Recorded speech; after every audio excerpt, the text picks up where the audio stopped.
He's out there at a store, and he gets confronted by the gang in Ontario. And they tell him where you're from, tell him where you're from. They're going to get into a fight. A guy jumps in and begins to preach the gospel to them. Ends up that the guy knew the guys from Ontario.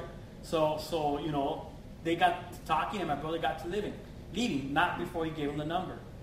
This guy will constantly call us over and over, hey, God loves you guys and all this stuff. You know, come to church. And we're like, I don't care, whatever. You know how it is. You just don't want to hear it. So finally, somehow, he ends up in my house. So he's in my house, and so I tell him, all right, then I'm talking to my girlfriend at that time, hey, let's try to get this guy. So let's ask him all these questions. Dude, for the first time, I knew someone who knew all the answers. You know, so he's just, you know, hey, well, this is what the Bible says. What about this? Well, this is what the Bible says. What about this? Well, do God say, well, man, this guy's pretty good. But at the same time, he started talking to my girlfriend, and I started thinking he was trying to pick up on her. So I said, I know what's up with you, man. You're trying to get with my girl. So I went up to him and I told him, hey, dude, check this out, man. You're no longer welcome here. I don't want you here, man. So I said, well, what's up? He goes, nah, dude, I ain't stupid. Do me a favor. Don't come around here no more. He goes, look, I won't come around no more if you go to church with me once. I said, cool, let's do it. So it was a Wednesday night at Calvary Chapel, Chino Valley with Rosales, and he's giving an awesome message on the crucifixion of Christ, way before the passion of the Christ. So I had no idea what Jesus went through. All I saw was, you know, a nice little Jesus on the cross, the Catholic Church, cross, and a little scar on his knee here, and little, red here and there. That's all I knew, as far as details. But I remember before I went there, I was doing a delivery for my dad because I was working for him. And I'm thinking, okay, I'm going to go to church. And I'm fighting with God. Because I knew he exists. But I choose not to believe in him no more. I didn't want to believe in him. So I'm telling God, you know what, Lord? I'm going to go. Don't expect nothing. That's it. I'm just going to go shut this guy up. I don't want to hear from you. At this time, I'm 19 years old. So I end up going to church, and Rosales gives his message, and man, God began to work in my heart. For the first time, I saw Christ as down. He's down. How he can take such blows, allow himself to get ridiculed and mocked and spit upon. When I was younger, me and my brother had this thing when we were busted together. We would spit at the faces of rival gangbangers just to disrespect them, to get into fights. So when I heard that Jesus was spit upon and he took it, dude, that guy's crazy, man. So I told God, look, Lord, and I'm trying to act on my... And it's funny because I'm over here in Chino Valley. I got some size 54s, and I'm on my waistline is maybe like 33. You know what I mean? I got a big old white teacher with Converse, and I'm just standing there up alone, And Pastor tries, and I told God, okay, Lord, that's cool what you did. I'm 19, I still want to party, I can finally drink, not only that, I still want to be with girls, I still want to do this. That's my heart. But if you can change me, I will serve you. And I can hear God speak to me like Rocky. Go for it. So I told God, give me a sign. Right? So God said, you want a sign? Okay. Check this out. Rosales started elevating. Look at you guys are out. The sign was that Rosales gave an altar call. And I said, okay, is that a sign? And God said, no, it's just an altar call. I said, well, I need more than that. And just when I said that, my buddy hits me and said, hey, I know you want to go up. You want to go? I'll go with you. Charles, I'm going on my own. And I just went in. And I remember standing there with Rosales thinking, this guy looks like Flanders. And then I said, but he's looking at me and he's, God bless you, welcome to the family of God and all that stuff. And I'm like, cool. And then I remember walking away, but for the first time, the burden was lifted.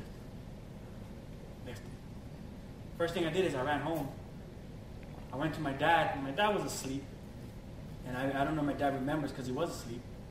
But I remember pulling at his feet and saying, hey, Dad, I'm a Christian now. Yeah. No, I am.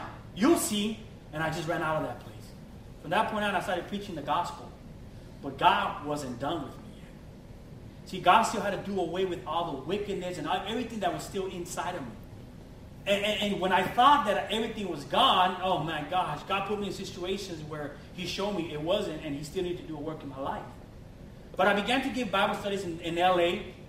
Our church would go where they grew from like 2 people to like 30 people, and I got scared and I would run away because I didn't know how to read that good. See, all the education that I had was in jail. And come on, you get 5 credits for a book report on Old Yeller. That was your education. You know what I mean? So I had a hard time. But I tried. I got my dictionary, my Bible, and I began to read and give Bible studies. And so the church would grow, and I would run away. I said, this is too much. I can't handle it, and I would run.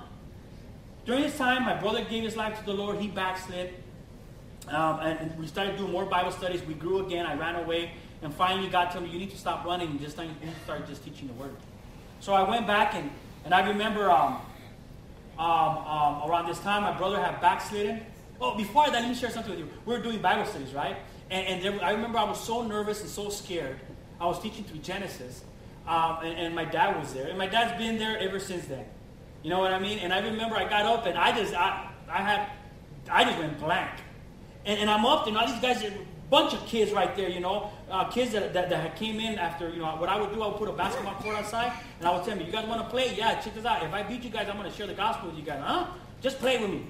But I still got beat. But I still share the gospel with them, So I would share Christ with them. Kids were getting saved. They were there. We were now in Watts. We were just, the church was getting big. And I remember one day I told my dad, in front of everybody, I'm like, I don't know what to say here. Here, take over. My poor dad gets up and, what David is trying to say here, is he able? And I can hear him in the background. He's stuttering. He goes, man, I wasn't even prepared, Be prepared. That's the key there. But anyway, he's all that. And I remember crying, and the guys and the people in the church are so forgiving. They're like, come on, David, we want to hear from you. Just come back. Come on, please. So I'm like, okay, here it goes. And God, and I'm crying, and because it's hard for me, right? Well, anyways, to make a long story short, I remember there was a time that we let people ask questions. I didn't really have a lot of answers back then. I was just still a baby, about 2-3 years into the Lord. And it was crazy because one guy asked a question, this other guy gets up, and they were going to get in a fight in a Bible study. What are you doing? Nancy, this Bible just trying to do good for us, man, trying to give us the word. Who do you think you are? No, Charlie, what's up? I said, calm down, dog, calm down. It's not about that, man. But through those things, I began to learn and to grow. So, my brother gets shot. He's right there. I have him for display later. my brother got shot. He backslid, and he went into a rival gang, a territory. He's in a party, and they end up shooting him, I think, 4 or 5 times. I'm not sure. And one in the back and one in his arm. One of them hit one of the main arteries. This is the second time he got shot. First time he got shot with a 45. I never got shot by the grace of God. Got shot at, never hit. Stabbed, yes. Jumped many times. But I told my brother, see, you're the dumb one. Me, I'm too quick for the bullet type of thing, But he got shot the first time, his arm. The second time, in his back, his, pompies. And also in his arm. But the one that hit him, his arm, hit one of his main arteries, and my brother was bleeding to death. At this time, we were doing Bible studies. I'm walking with God. And I remember I hear, hey, your brother got hit. And I was like, what? And I remember driving to the hospital and seeing my mom and my dad crying again. At this time, I was like, you know what? I want to give my dad that son. I want to give my mom that son they never had, type of thing, To see them that way brought everything back. The anger. Oh, who did this? And I remember going up to my brother, and my brother's laying on the bed, and I looked at him and said, bro, what's wrong? He says I was crying. I say he was crying. I tell him it's my story, so I'm going to say he was crying.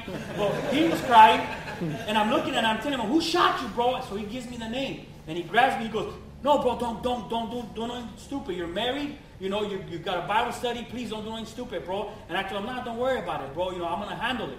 Well, little did I realize that my brother, they had to take some kind of vein or whatever it was, a piece from another part of his body, and put it up there, kind of, fix his arm and fix his artery, and so his arm is